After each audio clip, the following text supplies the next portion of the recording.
Hello viewers and welcome to InfoGist TV. Supporters of the People's Democratic Party (PDP), believed to be loyalists of the governor of Rivers State, Sir Similai Fubara, and the minister of the Federal Capital Territory, Chief Wike, clashed at the secretariat of the party in Port Harcourt. The development resulted in shootings around the PDP secretariat on Port Harcourt-Aba Expressway, while some people believed that the gunshots were fired by security operatives who have been keeping watch. It was gathered that supporters of the governor of the state, who have been chased out of the office by security men after the court victory, attempted to retake the office. When another group said to be loyalists of the former governor stormed the area, it was gathered also that there was serious clash at the secretariat, resulting in the several gunshots. Meanwhile, former deputy national chairman of the People's Democratic Party (PDP) chief Olabode George described the invasion of the party's national secretariat by the thugs as despicable, horrific, inhumane, and wicked. He warned that the PDP was heading to disaster in 2027 unless it unites and sanctions those who are destroying the party. Speaking while addressing newsmen in Lagos, Chief George said it was sacrilegious that thugs were hired to enter the party premises to unleash mayhem, disrupting the 79th Board of Trustees meeting. His words: as a dedicated life member of the Board of Trustees, representing the upper chamber and embodying the moral compass of our party, I feel compelled to sound the alarm in a matter requiring urgent attention. What happened on Wednesday during the 79th meeting of this august body in Abuja is despicable, horrific, inhumane, wicked, and unheard of. The individuals who orchestrated the use of thugs to invade our party's secretariat acted shamelessly, and these actions must be condemned by all of us who value democracy. Enough of this arrogant nonsense.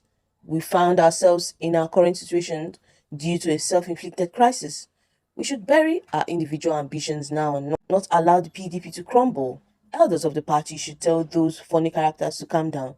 As leaders, we must not allow anybody to destroy our party because PDP is the only true national party. The APC is just a mere congregation of strange, bad fellows. Nigerians are angry.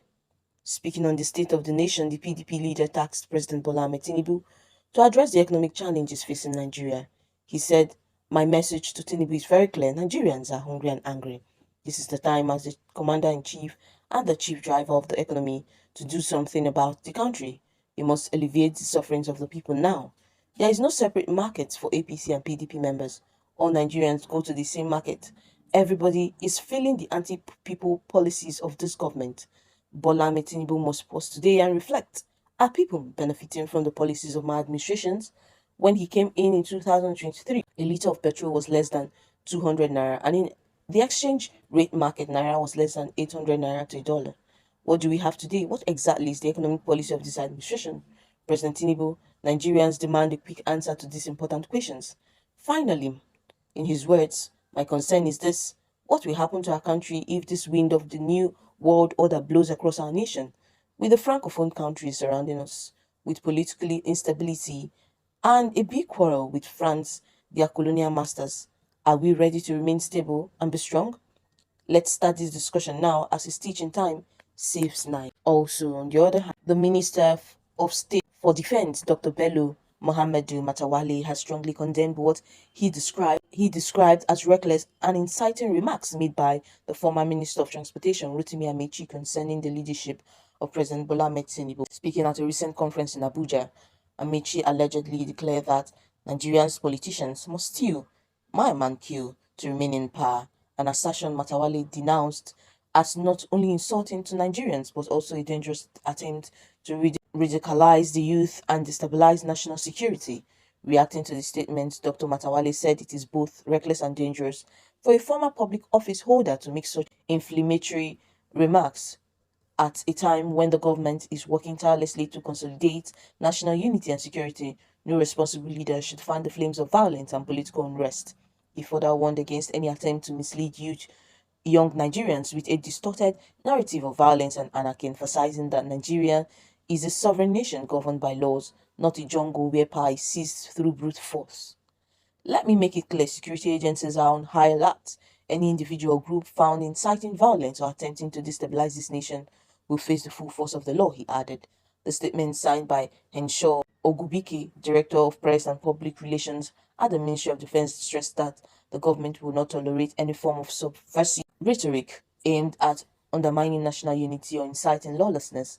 Matawale reminded Amechi that power is earned through democracy, not through intimidations, violence, or lawlessness. He reiterated that President Tinubu's administration remains committed to upholding peace, democratic values, and national security.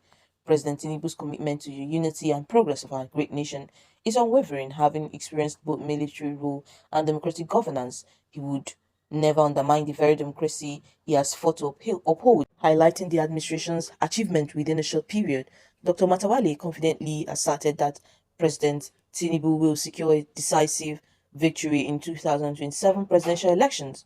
He urged Nigerians to place their trust in Tinubu's leadership and disregard the remarks of Amechi and associates, whom he described as politically irrelevant and out of touch with the realities of national development.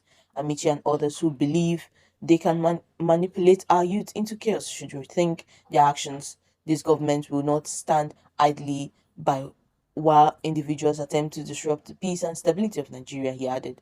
The Ministry of Defense, in collaboration with security agencies, will continue to monitor activities aimed at disrupting public peace and will ensure that anyone found culpable faces severe consequences, Matawali concluded. Recall that the former Minister of Defense and former Rivers State Governor Rotimi Amaechi has stated that President Bola Ahmed Tinubu will easily cede power to the younger generations, emphasizing that politicians often resort to extreme measures to secure electoral victories. Amechi made the remarks in Abuja at the National Conference on Strengthening Democracy in Nigeria, organized by the African Center for Leadership Strategy and Development. He explained that Nigerian politicians are determined to retain power by any means, and even if citizens demand change, power will be freely relinquished, citing past events in Nigeria and Ghana as examples.